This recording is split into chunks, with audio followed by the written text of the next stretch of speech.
Welcome to the Windows Computer and Technology channel. And one of the things that we talked about is the fact that slowly across the Microsoft ecosystem, websites and web pages and so on, we have less and less visibility for Windows 10. But it has started to issue ads that are popping up here and there on the web, and that are saying that, reasons why you should be moving to Windows 11.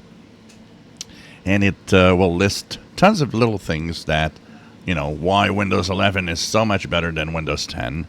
And they're talking about how it's easier to use, how it's easier on the eyes, how it has all sorts of new features and dynamic lighting and all sorts of things that some are not available on Windows 10.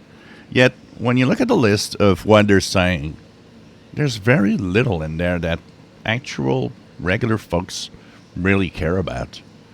And there are things that some of you have mentioned are missing or, changed to a point where it's kind of not fun to use. One of them that a lot of you have talked about is the lifestyles that you love on Windows 10 that are gone on Windows 11 and things like that. So Microsoft trying to push Windows 11 even more and saying that it's so much better than Windows 10, but in reality, there isn't really that much of a difference except a few visual changes and features people don't use. The other thing also that they're not mentioning is the staggering market share of Windows 10. It's kind of the elephant in the room, as we call it.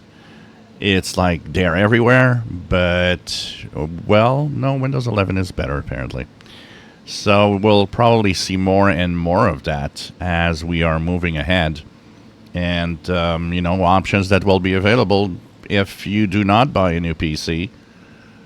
So for those that have a compatible PC that's supported, fine, you can move on to Windows 11 and when Windows 10 end of support.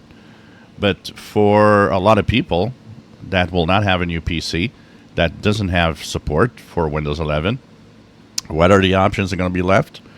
Either run Windows 10 without any updates, which is very, very risky and not recommended.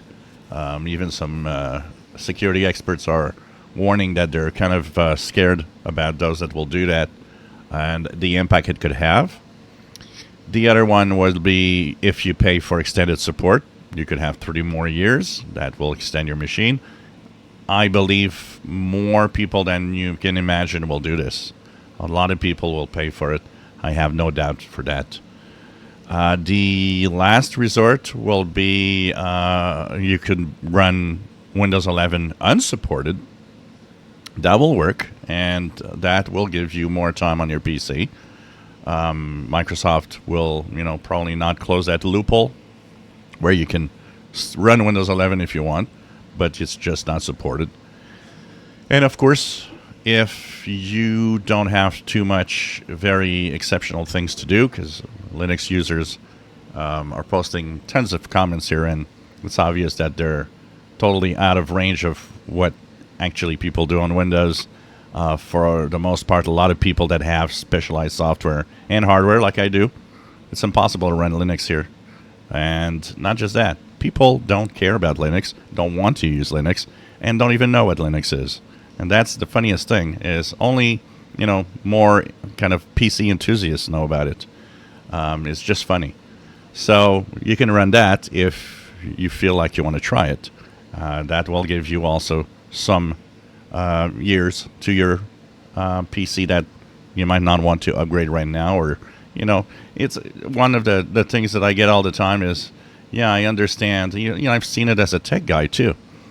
You've got a perfectly working PC. Why do I need to actually buy one and kind of trash the other one?